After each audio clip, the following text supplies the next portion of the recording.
Hello, everyone. I'm Melissa Tamani, and along with me is Monica Sengel-Jones. This is a presentation for Queering Wikipedia. We are going to present to you an overview of the report titled Unreliable Guidelines, Reliable Sources, and Marginalized Communities, and in French, English, and Spanish Wikipedia. The report was published in June 2021 as a result of an Art+Feminism research project that took place from September 2020 to March 2021.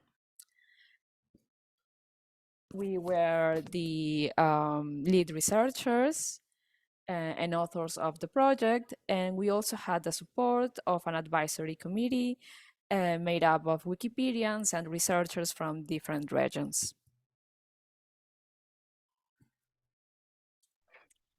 Thank you, Mel. I'm Monica Schengel-Jones, and along with Amber Burson, who's not here today, we're so pleased to be presenting our report to this conference. The goal behind our project was to understand the effects of the reliable source guidelines in these three Wikipedias. And we really were aiming to interrogate what this means, and then also how authority of sources is negotiated among the editorial community. I want to just talk a little bit about the methodology that we used in our report. And I'll tease, the link to the report is at the end of our presentation. It's freely available to download and use. We had three parts to our project. We started off with a close reading of the guidelines, the reliable source guidelines in French, Spanish, and English Wikipedia. And then we had community conversations to see how these were being used in action, how editors in the art and feminism community in particular were making sense of them and what kind of barriers or challenges they were coming up against in using source guidelines, which really are, and it's likely obvious for this audience, but I'll just repeat, reliability and source reliability is kind of a cornerstone of what makes the Wikipedia's encyclopedia kind of have integrity. But we wanted to understand better how reliability was understood itself. So that's kind of where our starting point was. And then we published this report. So yeah, number 3. Thank you, Mel. I'll just briefly say the report goes into greater detail, but for English Wikipedia, the reliable source guidelines are among the oldest, and they've had a lot of edits, but a lot of those took place in the early years of the encyclopedia. And one thing that we noted is that there actually is no definition of reliability, and the page itself isn't upheld to the same standards that encyclopedia pages are because it's a guideline, not an encyclopedia page, but that's something we'll talk more about.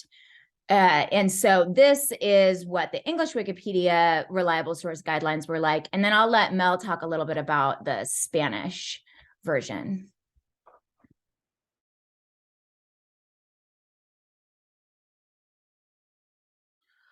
Well, on Spanish Wikipedia, there is an official policy named Reliable Sources, and the page was created in 2008 as a translation of the English project page that Monica just referred to before. And the editorial process consisted of the interpretation of specific terms, the addition of some original content, the definition of the page structure, and its enforcement. The reliability of a source is determined by its publication process, the degree of acceptance and use, and also by the degree of acceptance and the use by third parties.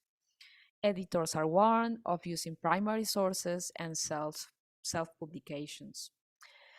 Since 2009, the content of this policy hasn't been significantly updated because new proposals have been rejected on the basis of that they aren't a product of a consensus, and no further translations of the English version are allowed.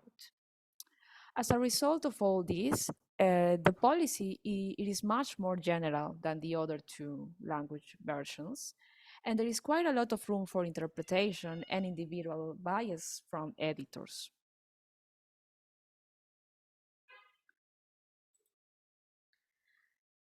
One of the first conclusions of our work is that source authority on Wikipedia is facilitated by social and technical processes that elevate the decisions of a small number of self-selected editors. And this process also has privileged academic media and presses. And we're going to see why this is problematic for marginalized communities. Also, we were able to identify another set of findings. The first one is the lack of rigor. And what do we mean with lack of rigor?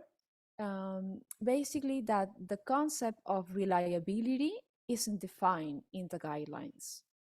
So there is a practical use of the term reliability, but it isn't defined by itself.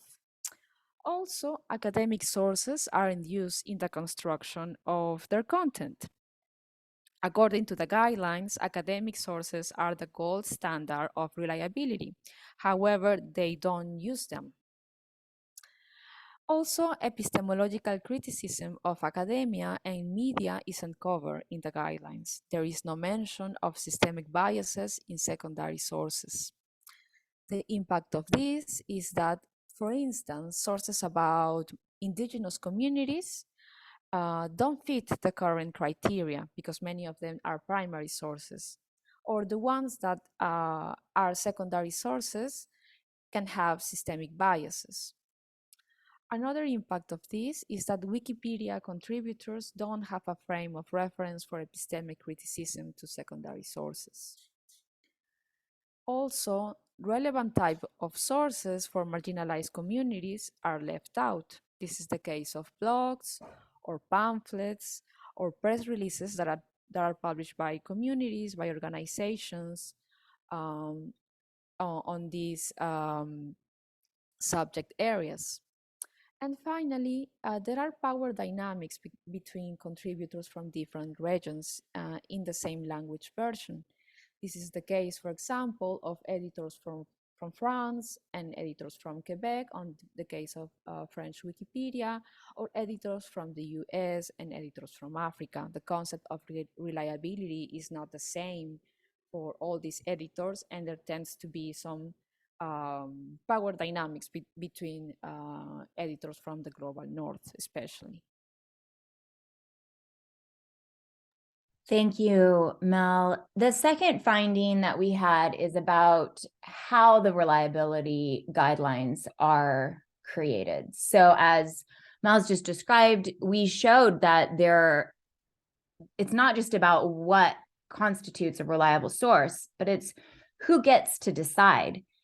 And in the ways in which guidelines are created in these three Wikipedias, there's an explicit assumption that if you disagree on a guideline, the onus is on you to say so.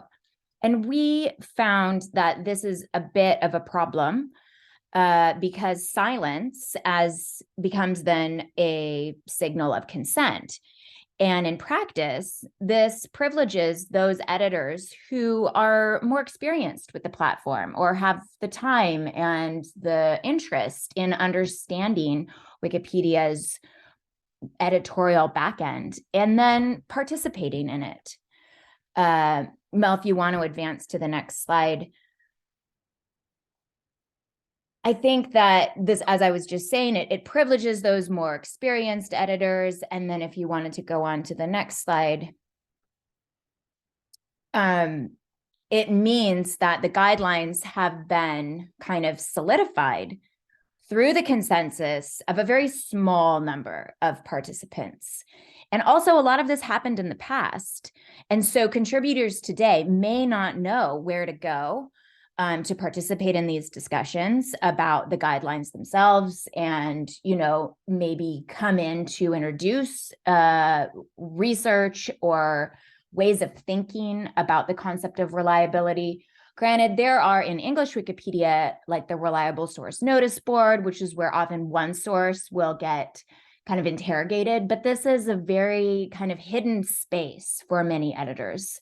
And these discussion spaces can also be toxic environments. So we really just wanted to highlight that this editorial process has pitfalls and challenges to it.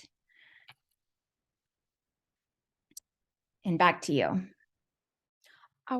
Thanks, Monica. Our third and last finding was that the work of trainers is essential for this process because trainers field questions and provide a buffer between the platform and the interest of newcomers. Without them, it wouldn't be possible to bring new people, new communities to Wikipedia. And we wanted to highlight that. Our report ends with some recommendations. Some of them are related to the content of the reliable sources themselves, and others are related to community processes. In this case, we are just going to focus on the first type of recommendations, and because we think it might be of more interest to the Queering Wikipedia community. The first recommendation is to decenter English Wikipedia's definition of a reliable source, and also the Western-centric biases that we have found in our close reading of the guidelines. The second recommendation is that guidelines should be improved with references to scholarship in the social sciences and humanities that addresses the historical and cultural specificities of the concept of reliability.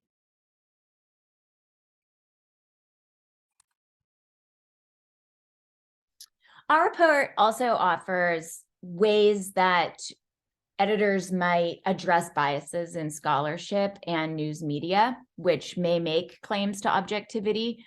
I think that it would be important to add this kind of rigor and provide guidance to editors on how they might evaluate the reliability and be more inclusive of reliable sources that often are considered primary sources, not secondary sources. But these primary sources often are reliable and crucial for providing information about marginalized communities. And they're listed here, and we give more details on how we might do this in our report. And if you want to advance to the next slide, I'll just go over one of those methods, which is this idea of triangulation, where you might kind of compare and contrast a couple of different sources that address the topic, either directly or tangentially, in order to come to an assessment. So that's one of the methods that we suggest. And again, our report also has some suggestions on how both the community might participate in the ongoing construction of what a reliable source is, as well as how we might make these guidelines more rigorous and inclusive. So let's see here.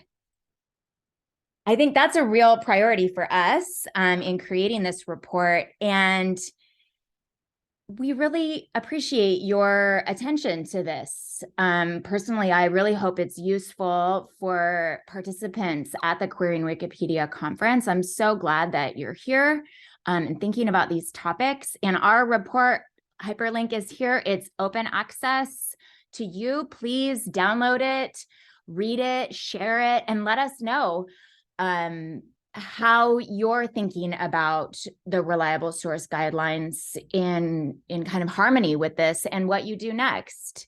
We would love to stay in touch with you. And